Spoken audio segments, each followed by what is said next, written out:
They were planning to take my $820,000 house, and they thought I would sign it over without ever questioning it. I wasn't even supposed to hear it.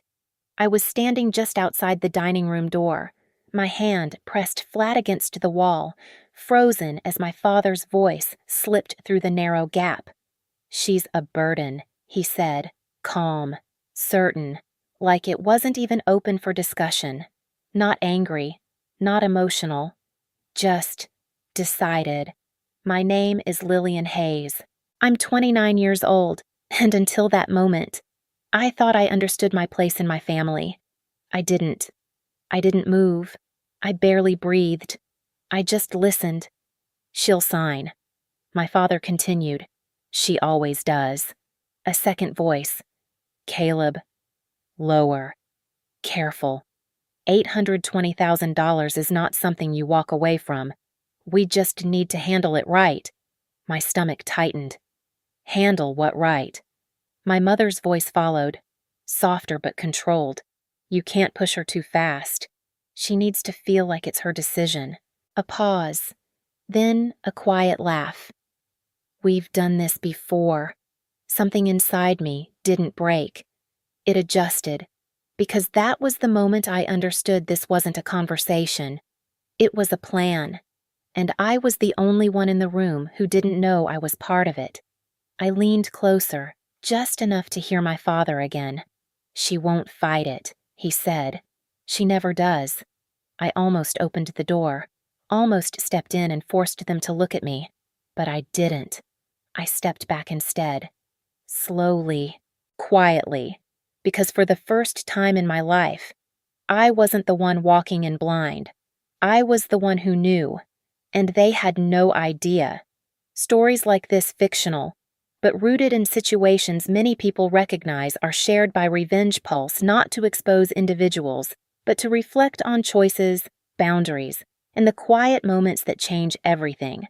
So I stood there in the hallway, listening to the people who raised me plan something worth $820,000, like I was nothing more than a detail to manage.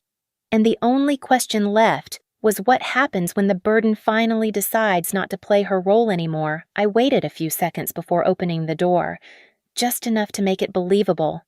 Then I stepped in. The shift was instant. My mother turned first, her face lighting up too quickly, too perfectly.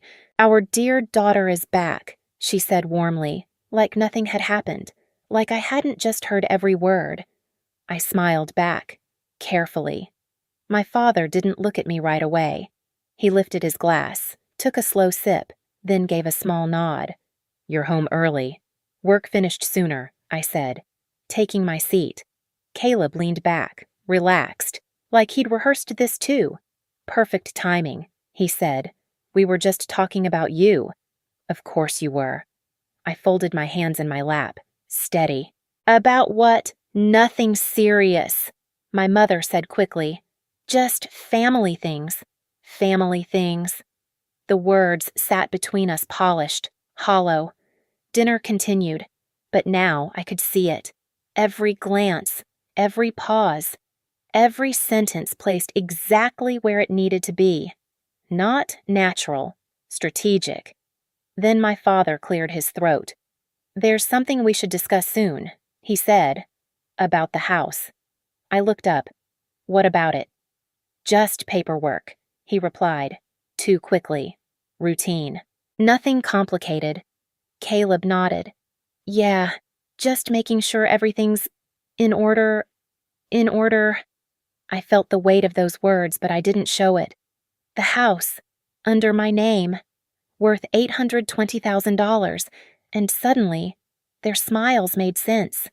I picked up my fork, calm, controlled, because to them, I was still predictable, the one who didn't question, the one who didn't know, the one who would eventually say yes.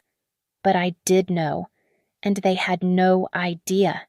So I sat there, smiling back at them, letting the conversation move exactly where they wanted it to, because sometimes the easiest way to understand a plan is to let it keep unfolding. And the only thing I needed to figure out was if this was the version of me they believed in. How long could I keep them believing it? I didn't sleep that night. I lay there, staring at the ceiling, replaying every word. She'll sign. She always does. Not hope, not uncertainty, expectation. That was what stayed with me. By morning, the pieces were already clear. The house, the paperwork, the number $820,000. I sat at the kitchen table before anyone else woke up and opened my laptop. Property records, title details, old emails, everything tied to that house. My house. Fully in my name. No co-owners, no shared claim, which meant one thing. They didn't have power. They needed permission, and they were planning to get it without ever asking directly. I leaned back slowly, something colder settling into place. This wasn't about convincing me. It was about guiding me. Pressure, timing, guilt. I had seen the pattern before. Small things, carefully placed. Medical bills mentioned at dinner. How much we've done for you. What family is supposed to mean. At the time, it felt uncomfortable. Now it felt designed. I opened another folder, scanned documents, and there it was. A transfer form. Prepared, pre-filled, my name already printed in place. Like a decision I had already made. Dated 2 weeks ago, before last night, before any conversation. This hadn't just started. This had been planned. I stared at the screen, my reflection faint in the glass. If I signed, I wouldn't just lose the house. I would lose my leverage, my independence, my way out. And they already believed they knew exactly how to get me there. Or, at least, they thought they did. I closed the laptop slowly. My hands weren't shaking anymore, because for the first time, everything made sense. This wasn't about helping family. This was about removing me from something valuable, and I wasn't going to argue. I wasn't going to fight them. I was going to let them keep going. Let them believe it was working, because sometimes the best way to stop a plan is to let it move forward right up until the moment it no longer can. And the only question left was if they believed I would sign. What would they do when there was nothing left to take? They didn't wait long. By that evening, the tone had changed. Not subtle anymore, direct. We should sit down properly, my father said after dinner, folding his hands like this was a formal meeting. There are things we need to settle. I nodded once. Okay. That was enough to encourage him. Then Margaret arrived. Unannounced, but not unexpected. She stepped in with that familiar expression, tight smile, measured concern. I heard there's been some tension, she said, taking a seat like she belonged at the center of it. Of course she did. She always appeared when things needed to be corrected. My mother reached for my hand.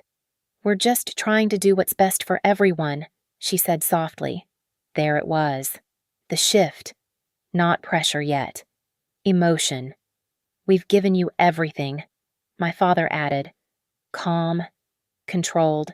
This family has always taken care of you. Margaret nodded. And now it's your turn to understand what that means. I looked at them, one by one, the same lines, the same structure. Only now I could see it. Not as concern, as strategy. You know how much we've sacrificed. My mother continued, her voice almost fragile now. We wouldn't ask if it wasn't necessary. Before, this would have worked. Before. I would have lowered my eyes, apologized, explained, agreed. Instead, I stayed still. Let the silence stretch just slightly longer than they expected. I'll think about it, I said. That was all. No apology, no reassurance, no promise. A pause. My father's expression tightened just enough. Margaret leaned back, watching me now, not guiding, and my mother's hand slowly slipped away from mine, because something had shifted, not in what they were asking, but in how I responded. For the first time, they didn't know how to adjust. I stood up, calm, composed, and walked out without another word, because if guilt didn't work anymore, then what exactly did they have left? I didn't tell them where I was going the next morning. I left early, before anyone else woke up, across town. The office building looked exactly the same as I remembered, quiet, controlled, detached from everything that had happened the night before. Tessa Whitmore didn't waste time. She closed the door, glanced at the documents in my hands, and said, "Start from the beginning." So I did. Not everything. Just enough. The house. The conversations. The pressure disguised as paperwork. She listened without interrupting. When I finished, she leaned back slightly. "Let me be clear," she said. "That property is entirely in your name." I nodded. No shared claim. None. She tapped the document. No co-owners. No liens. Legally. They have zero control. Zero. The word landed harder than I expected. They can't force me. No. A pause. Not unless you sign voluntarily. I let out a slow breath. And if I wanted to sell it, you can.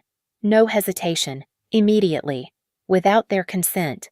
Silence. Then she added, quieter. And if they're living there without a formal agreement, you could require them to leave. I looked at her. You mean, I could remove them if you choose to. The room didn't feel heavier. It felt clearer. Everything I had been led to believe that I owed them, that I had no real say, that this was something they controlled, none of it was true. The power had always been mine. I just hadn't used it. Tessa watched me. "What do you want to do?" I didn't answer right away, because ending it quickly would have been easy. But this wasn't about stopping them. It was about making sure they never tried this again.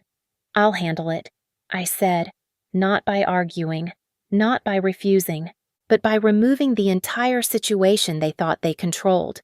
And as I stood to leave, one thought stayed steady. If I could end this today, why was I choosing to wait? I didn't change, at least not in any way they could see. I still sat at the same table, ate the same meals, answered when spoken to, nodded at the right moments, the version of me they trusted. And that was exactly what made it work. "You've always been reasonable," my father said one evening, watching me more carefully now. "You understand how things work." I gave a small nod. "I do." That was all he needed. Across the table, Caleb leaned forward, relaxed, confident. "We should set a timeline," he said. "No need to drag this out. A timeline for what I asked, for the transfer." He said it plainly now. Ownership, paperwork, just making it official. There it was. No more pretending. My mother smiled softly. "It's the right thing." "Sweetheart, you know that," Margaret added, calm and certain. "Family decisions shouldn't be complicated." I looked at them, one by one. So sure, so settled, so convinced they already knew how this would end.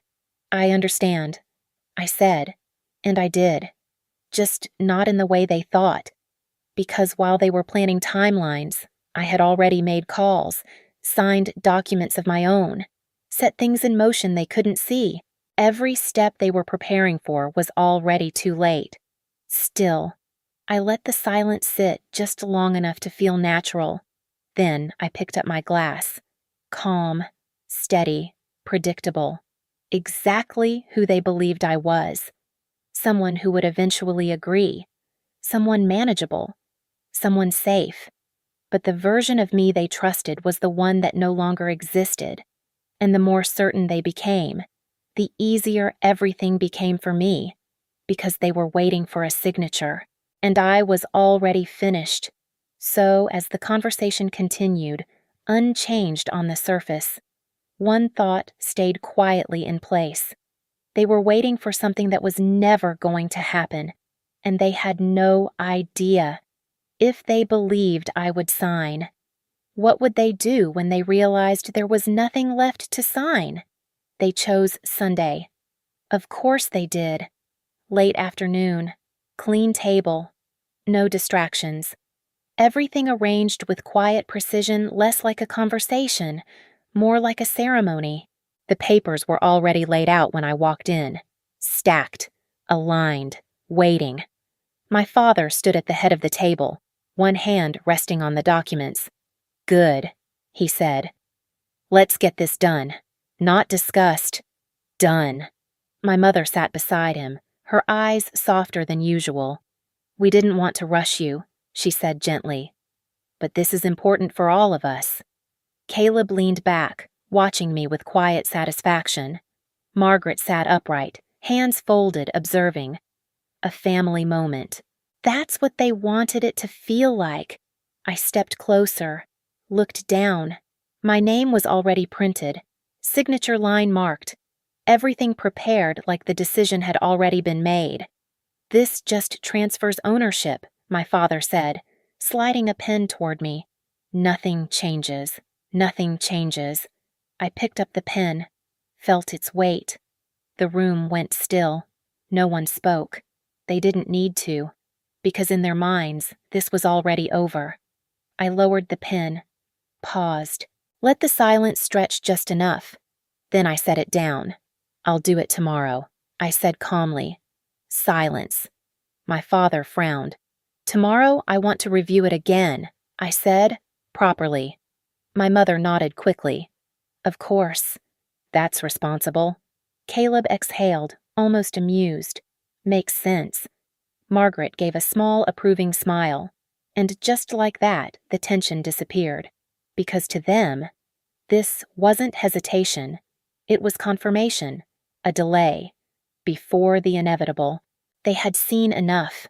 I turned away, leaving the papers untouched. Behind me, I could feel it, their certainty, their quiet satisfaction, the belief that they had already won. But as I walked out, one thought stayed clear. I didn't argue. I let them believe they were winning, because if tomorrow came, and there was nothing left to sign, what exactly were they going to do? They were ready before I was. Same table, same papers, same pens. Nothing had changed. My father didn't bother with small talk. "Let's finish it," he said, tapping the page. My mother smiled. "We'll keep this quick." Caleb leaned forward, already watching my hand, waiting for the signature. I stepped in, closed the door behind me. Calm, quiet, controlled. "I don't need to review it anymore," I said. My father nodded. "Good. Then I already handled it." The words cut through the room. A pause. Short. Sharp. "What do you mean?" Caleb asked. I didn't sit down. "The house," I said evenly. "It's no longer under my name." Silence. My mother blinked. "What are you talking about?" "It was already under contract." I continued. Before we ever had this conversation, their expressions shifted. "Cash buyer." I added. "Closed yesterday." My father's hand dropped from the papers. "You what?" Caleb pushed back his chair. "That's not possible." "It is." I said.